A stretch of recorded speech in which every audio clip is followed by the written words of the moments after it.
Bay Area for the Outback Bowl this year. Just have a couple brief comments, and then I'm going to turn it over to our special guest here today. The Outback Bowl, this is our 34th year of the Outback Bowl in the Tampa Bay area. Very proud of our legacy that we have achieved here and with college football, creating a $1 billion economic impact for the community over our history. We've paid out over $155 million to universities during that time. And our charitable giving initiative that we started about 3.5 years ago has already paid out $1.5 million, and we've committed to providing at least $500,000 every year to charities in the local market. So far, we've been able to touch over 110 different organizations. That's what college football is about. That's what bowl games are about. That's what the Outback Bowl is about. And we couldn't do it without having a great relationship with our title sponsor, Outback Steakhouse. They are the longest title sponsor in the history of college football bowl games at 25 years this year. And of course, with our relationships with the Big Ten and Southeastern Conference, which allows us to have such quality programs like the Auburn University and the University of Minnesota in our bowl game each year. And today, representing those two fine institutions, we have two not only great coaches in the college football world, but also two really quality individuals. And we're just very proud to be able to host them, their families, their players, and their fans in the Tampa Bay area this week. I'm going to ask each of the coaches to make a brief opening statement. And Coach Malzahn, as the official home team of this year's game, the Auburn Tigers, I'd like to ask you to go first, and I'll ask Coach Fleck to make a statement, and then we'll just open it to questions. Thank you. Okay. First of all, we're extremely excited to be back. This is my third time since I've been at Auburn. This bowl, first-class bowl. They do a super job with everything. This time has been no different. Our practices have went well up to this point. We're playing a very good Minnesota team that won 10 games. Got a chance to watch them, on TV during our off week when they beat Penn State. PJ, I think, is one of the best coaches in all of college football. I've been a fan of his for a long time because he does it his way. And, his teams take on his personality. They play with great effort. They're very well coached. You can watch that, with 10 minutes of watching film that they know exactly what to do. I think they're very well-rounded. When I look at them defensively, they're one of the best units statistically in the country. Offensively, the same way, with 2,000-yard receiver, 1,000-yard rusher. The quarterback's phenomenal, and their kicking game is very solid too. So we feel like we're playing one of the best teams in all of college. This is a bowl that, here in the state of Florida, which is very important to our recruiting in this area. We have quite a few of our players from this area. And so it's always good to be here. I know our fans and our players are very excited. Good Fleck. Yeah, echoing that message, just want to thank Jim McVay and his whole staff here at the Outback Bowl for selecting the University of Minnesota to represent the Big Ten. It truly is an honor, especially being University of Minnesota's first time here in the Outback Bowl down here in Tampa. We're very honored to be selected, and I know our team is very appreciative of the opportunity that we have. Get to play Auburn, one of the most historical, traditional football programs in all the country. I've followed Coach Malzahn for a long time. He's one of those guys as a young coach you're looking up to of who you want to be like, one of the brightest offensive minds in all of college football. And it's fun to watch him, how he evolves. And we've got a chance to, probably shouldn't even tell him this, but we've watched a lot of the bowl games he's coached in. And what makes him really special is you can watch the tendencies you have during the season, but when Coach Malzahn has 3 weeks to prepare for you, 80% of what you basically just saw, it doesn't exist anymore. And it's something else, and it's even better. And that's what makes him really good. He's got tremendous football players, tremendous young people. We got a chance to be around his team yesterday at the Children's Hospital, which was really important for our players, and I know their players, to get together. But when you're playing one of the most historical football programs in the country and one of the best coach teams in the country, it's a tremendous challenge. And it's a challenge that I think both teams accept, right, in terms of looking forward to it and high competition. And that's why you come to the Outback Bowl. It's why you have a season like we did.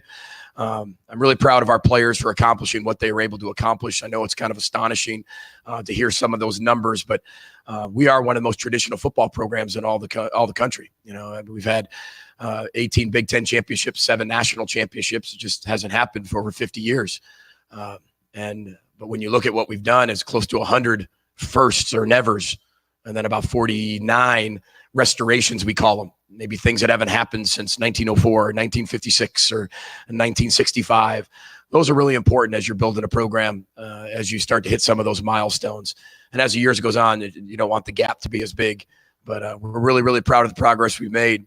Very honored to be here. Everything's first class. I know our kids are really excited. You didn't have to do much to excite them. They walked off the plane and were excited because they were able to breathe in warm air. So it was very easy to get them excited. But again, we're very honored to be here, very honored to represent the Big Ten. And I know I speak for our president, Joan Gable, and our athletic director, Mark Coyle, when I say thanks for selecting us. And we look forward to representing University of Minnesota in the Big Ten. All right. Leo? For both coaches, gentlemen, we don't have a chance to see you guys day in and day out. My perception is, Coach Fleck, you're a guy that goes at warp speed every day, all the time. Coach Malzahn, you're the type of guy I see as someone who at 3 a.m, if a play comes to you, you're going to get up and write it down. So if I'm going to put this matchup in perspective, it's the Flash versus Professor Xavier. Is that pretty much a correct response? Well, I taught sixth grade, and they don't call your sixth grade teacher a professor for sure. So he'll get that one for sure. People have always asked, at least me, in terms of when you talk about yourself, are you always like this? And I don't know what they're talking about. It's like me asking you, have you always been like this? You're like what? It's the same thing. You just are who you are. One thing I appreciate of the people I've been able to surround myself with is they allowed me to be me, and I think for Coach Malzahn, he's exactly who he is. And I think when you get real people that are able to coach the way that they truly believe in and who they are as people, I think it just turns out natural in terms of your culture, right? And your players. From the outside, it might not look that way because you might not get it, might not understand it. And I said it before, if you're not in our program, not in our culture, I might seem a little different or odd, or you might not get it. And I tell people all the time, if you're not 17 to 22, you probably won't get it. And that's our demographic. And that's who we're focused on.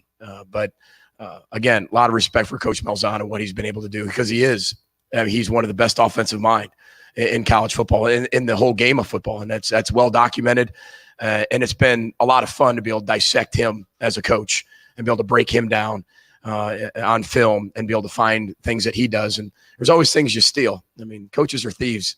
We've watched so much film that we're saying, hey, next year we'd like to do this. And we don't have an offensive coordinator right now, so I have a lot of power that way. Hey, we're going to make sure the next guy comes in. We're going to do this, and this. But it's a lot of fun. Yeah. He's I don't know how Coach to. Malzahn. I guess the question was, do I get up at 3 o'clock in the morning? Every now and then I do. Yeah. Okay. Yep. Kind of a homecoming to a wide receivers coach for the Tampa Bay Buccaneers. What is something that you took from that coaching job with the Bucs and carried on to? Yeah, I think one of the biggest things when you're a young coach and coming up, everybody uses that stigma against you in terms of, wow, you're really young or inexperienced, and how will you handle that?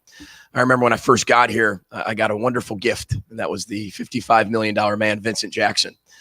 But I wasn't making that as a wide receiver coach. And I remember our head coach coming and say, you got this now, don't screw it up, and that was it, right? And Vincent Jackson comes in, we're the same age. And here I am, first year wide receiver coach in the NFL, and here he is, a 2-time Pro Bowler already. But our relationship was really, really close from the start. And I just said, if you just listen to me, give me 3 weeks, and if you think I can change your life, let's do this. If you don't think I can change your life, you never have to listen to me again. And we're still close to this day. He's a wonderful person. You learn a lot when everybody is watching you in terms of, well, how will he handle this role? And then you just go back to be yourself. I wasn't any different there than I am as a head coach. You're just yourself. And sometimes that's for people, and sometimes people will never get that.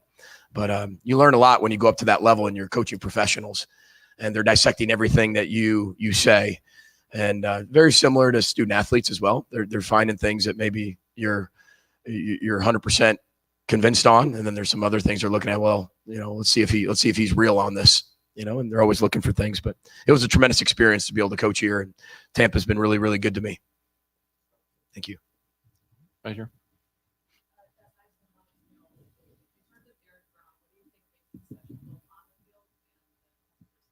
Yeah, on the field, he's got a unique talent. We had Nick Fairley in 2010. We won the national championship. He was a dominant player, Outland Trophy and all that. But Derek is in that same atmosphere. I mean, he's just a big guy that can run. He has really good instincts. He's got experience, too. This is his 4th year coming back. He's played some really big games. And So I think that's it. And then off the field, he's just a wonderful person. I mean, what you see is what you get. He truly cares about people. And, we always ask our players, to be great examples for young people. And our players have great influence. And he's really bought into that from day one. And real proud of the awards he's winning, outside of football, which is many. And he's represented Auburn and his family extremely well. And, he's going to be probably top 10 pick. I mean, he's a dominant player. He's one of the more dominant players, I think, to come through our league in a while. Okay, next. Right here. Well, coaches again, Coach Malzahn first. When you look at Minnesota on the film, who does they remind you of offensively, defensively, Coach Flex? That's what you always that's why I always ask our coaches. They get to watching it a little bit quicker because we're doing recruiting and everything. Hey, who do they remind you of? And really, they're pretty unique from not, a little bit different than what we're used to seeing. But when you look at them defensively, what they do, they know their answers. They're really good. They play extremely hard. Offensively, they get the ball to their best players, and they figure out ways to get them in one-on-one situations. And, always look at when they play a big game, and they played a huge game, and Penn State was there, and College game day, they played one of their best games. So they're not they're not scared away from the big moment. And so when you look at them, when I say I think they're one of the best teams, I truly believe that because they're balanced. They're very good on defense. They're very good on offense. They take on PJ's personality. And like I said, I love his energy. You watch him on the sidelines when you're watching film, and everything is like their hair's on fire. And that's a really neat thing to watch from a coach's standpoint.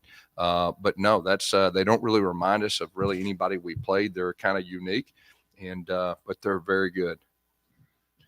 Yeah, unique as well. I don't think anybody runs the football like they run the football, and they're so creative, whether it's the counter read, whether they're pulling people left and right. They're coming from all angles, different formations. It's hard to be able to find when you break them down, it's hard to be able to say, hey, they have tendencies out of this formation because he does such a great job of changing the formations, changing the motions, changing personnel groupings. And always keeping you off balance that way. And like he said a little bit about us, they have players everywhere. Every single one of them are players. And, he's done a tremendous job recruiting. Programs, the coach will probably tell you this too. You got to have really good players and really good people to win games.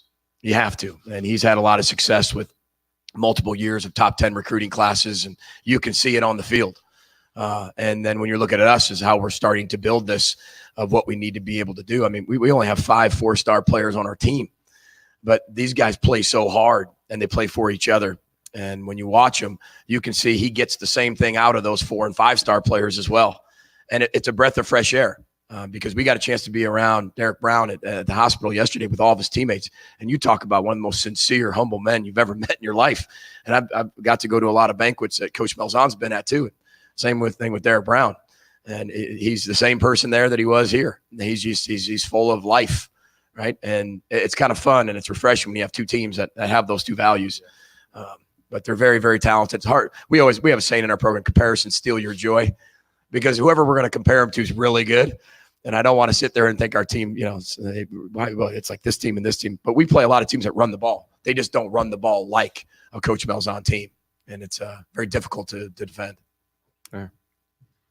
Coach Malzahn, he was talking about how honest open and Derek Brown is. Yesterday he was talking about obviously wants to go on the right note here. He said that the Peach Bowl against UCF, he says he thinks the entire team was lackadaisical. They're really affected things, and that was kind of changed the mindset moving forward with bowl games. Can you talk a little bit more about that, expounding what you've noticed with your team since? Yeah, I think there was a learning experience. Like I've said before, that was a year that I think we knocked off 2 number 1s back to back, and we went to the SEC championship game a little banged up, and of course we were thinking big things, and we got beat there. And then we got a UCF team that's very, very talented, and we didn't play our best game, and that hurt. That hurt a lot of the guys, but it helped us. Last year, I felt like in our bowl game we played our best all-around game, and so our approach that we had was different. and it should have been different. And so we tried to keep this same approach for this game. This is a business trip. We're playing one of the best teams in all of college football. This is a very important game for us, not just this year, a chance to win 10 games, with the schedule that we had for our seniors, but to give you momentum for the future. We think we've got a really, really bright future, that we think we've got championships on the horizon. So this is a huge game for us, and we got the same approach that we had last year. Yeah. Gus, Coach Fleck keeps talking about being a team that's has all these firsts and all these, they're on the rise, and the energy and, the young team. But what's it like being the team that's got to face that? Yeah. All that momentum? Well, I mean, I think we know exactly what we're getting into. We know that we're playing a very good team. We know they're going to be extremely motivated. And so our guys get that. Our coaches get it. Our players get it. Like I said, it ought to be a really good game. DJ, is this the toughest defense that you face all year long? It's one of them. Yep. I think top to bottom, I think it's probably the best just in every area. You look at the D line, and I mean, it's not just Derek Brown. It's not just him. I mean, they have players everywhere. Linebackers are really long, athletic, can run. They're really good tacklers. One thing I've always loved about the SEC and watching SEC football is the tackling. There are a lot of sure tacklers, and to credit to Coach Malzahn and the way he's been able to run his team. And one thing I love about him, he's as someone called him the professor, and he's got all these plays, but his team is very, very, very fundamentally sound. And that's when a team's well coached. We all know plays. We all have schemes. We all have that. But when you talk about a well-coached team, that's when you talk about the fundamentals, details, technique, playing for each other, and they all do that. And their secondary is very talented.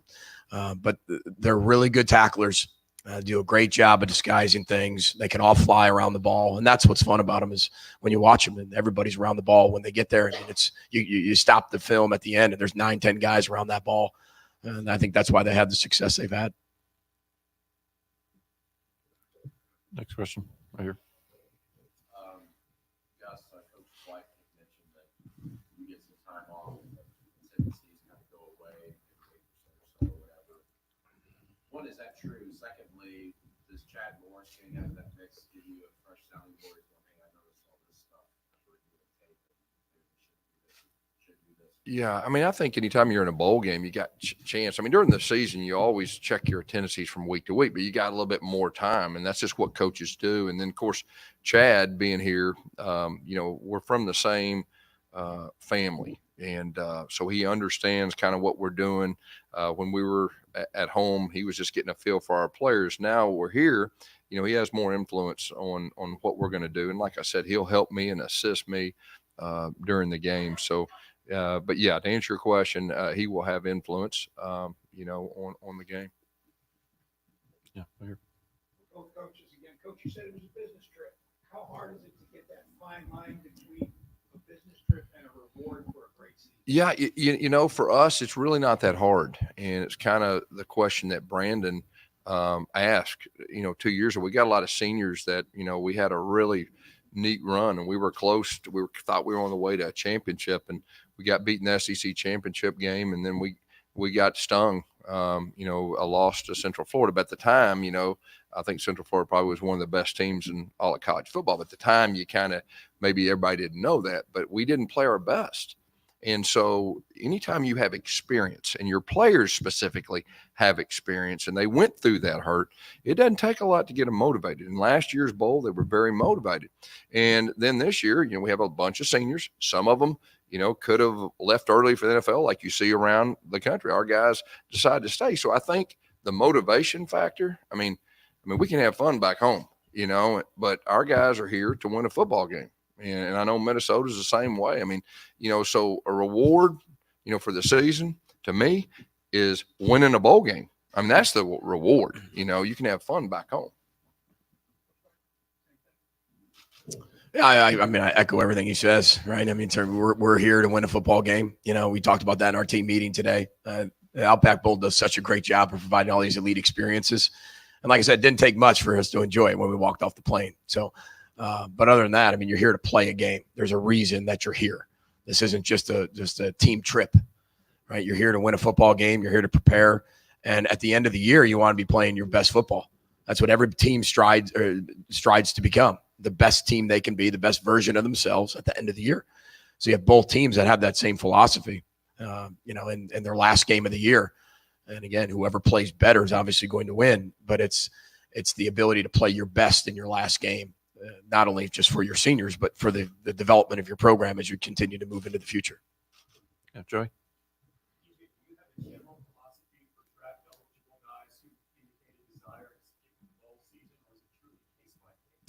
There's the philosophy we have is we do everything we possibly can with the National Football League to submit all the proper paperwork, right? And then the NFL will come back and say you're a first or second rounder or go back to school. Now, we never tell our players what to do. Every case is an individual case-by-case basis, but we'll support them in whatever they want to be able to do. Kamal Martin's not playing in this game, but Kamal Martin has to have surgery. And he was a completely different case than everybody else. But every other one of our seniors is playing in the game and draft eligible players. And I think that's just like Coach Malzahn. I think that's a credit to the type of culture and program you have and the connectivity you have as a team as well. But there's advantages on both sides of it. And that's why it's really a player and a family decision. All we're here to do is give them the education of on both sides, what we've seen from the past, former players, and make sure our players don't make a decision when they're being told one thing from an outside source, when realistically, here's what the pros are saying. Here's where the professionals are saying.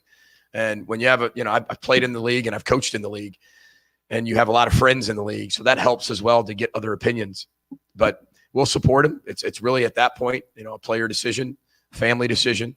But I'm just thankful that our guys continue to believe in our team. And, it's same with Coach Malzahn. I mean, you look at Derek Brown, he's a top 5 pick, and, he came back, said he's playing, and you can just see that's that connectivity of that senior group. They have a lot of seniors, and, but it's case by case for sure. And I've seen, Corey Davis stay and went from maybe being a 3rd rounder to a top 5 pick overall by staying. I've seen guys leave like Mohamed Sanu that it was probably better for him to leave at that particular time. So everybody has their own ability, in terms of what their philosophy is and their family decision. But we'll support them any way that they want. We're just here to educate them the best we can. You mentioned this big all business for you, but what's the most fun part of it for you? Is it waking up at 4 a.m.? Is it not sleeping? Is it going to practice? Is it something mundane? What do you have fun with? What do I have fun with? I really enjoy being on the field with our players. I'm a former high school football coach, and so the joy for me and the funnest part of the week is when we're on the field with the players, coaching them, helping them to be the best they can be. And for me, that's the funnest part of the week. I know it's different. Does that shock you? I say that?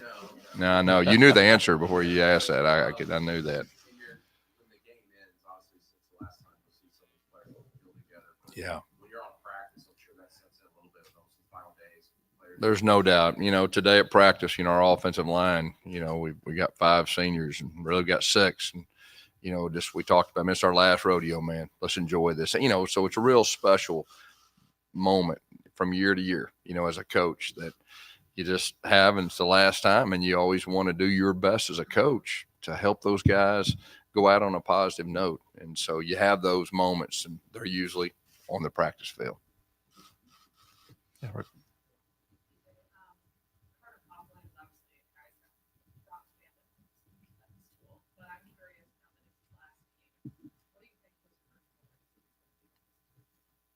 Well, I think, he's going to be a legacy player, in terms of, hopefully he has children and has a son, and we offer him, and he comes plays at the University of Minnesota.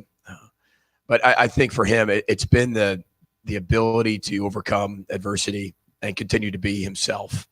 He's got a long legacy and a long line of his family that played at the University of Minnesota or had a big impact at the University of Minnesota, whether it's football or whether it's administration.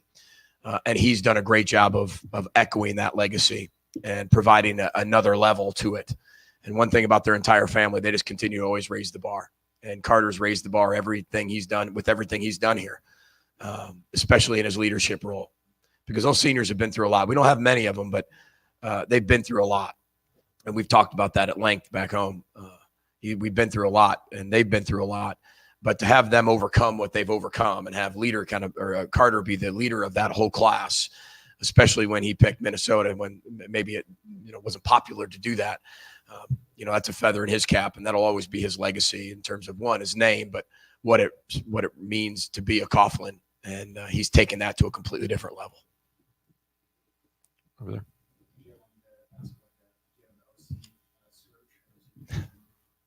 We're playing Gus Malzahn. Yeah, I'm curious. I'd like to hear this. Yeah.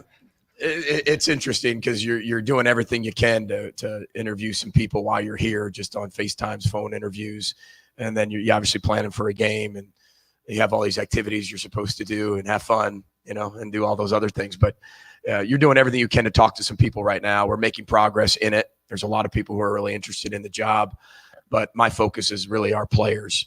It's this bowl game. Coach Malzahn and his staff make it hard enough. You don't need time away from it. But when they have a little bit of downtime and free time, Heather will tell you, it's not like we're out there having a ton of fun. We're interviewing people in the room on FaceTime and just getting to know some people. But most of the people that we've thought of as candidates, we already know as people. So we're just really catching up, talking a little football, things like that. But we're still in the beginning stages of it, but it'll start picking up here towards the end of the week, and then once we get done with the bowl game. Right here. And then you. Since the 1960s, you're in a major bowl game. What's it like in the Twin Cities right now? Well, cold. I think it's an ice storm back home right now. You guys have ice storms? Yeah, storms. I think it snowed twice since I've been in Auburn in 10 years. So there was recruiting. It does snow in Auburn, as everybody knows.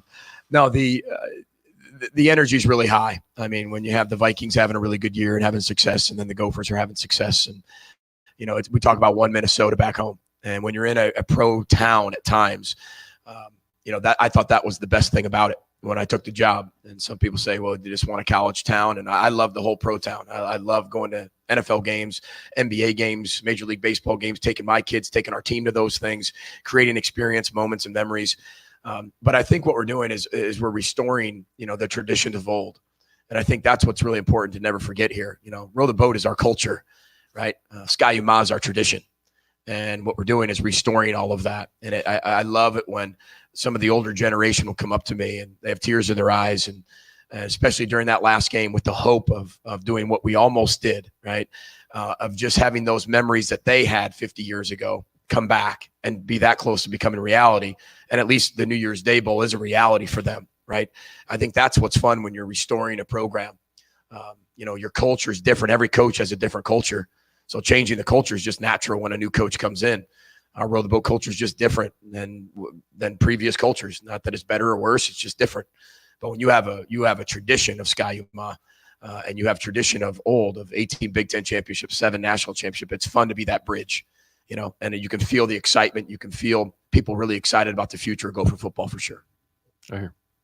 I have to ask, as you know, the pirate ship running the stadium with the Row the Boat motto. Are you going to try to get the players out there, get some team photos and everything? We have a team photo planned. Yes, at some point. Yes, we do. Any special things For the photo, or Yeah. not really. I mean, the boat makes a good backdrop. I think that's what's pretty ironic about it. But that's pretty much it. So we'll see if we can get that done. Good time for one more question. Anybody? Right back at her in the back.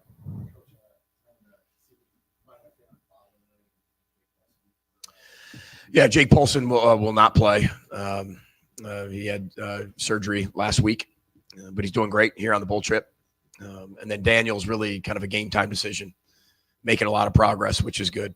So, our offensive line, we don't have a senior up front. We're still really young, and Daniel's been a big part of that. We're only 2.5 years removed, 3 years removed from having 4 linemen on our roster. And going through that first spring ball that you were there with, when Coach Callahan had to fill in at left tackle just to practice, right? Which was interesting enough, him and his knee braces. So that we've come a long way up front in a short amount of time. Doing it with high school players, and got to give a lot of credit to Brian Callahan and the players for how much they developed in a short amount of time.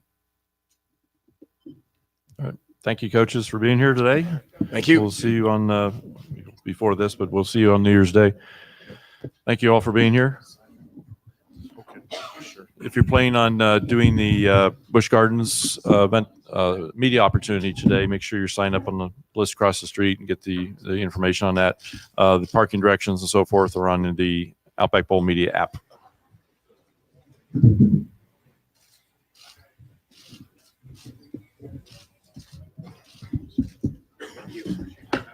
My pleasure. All right.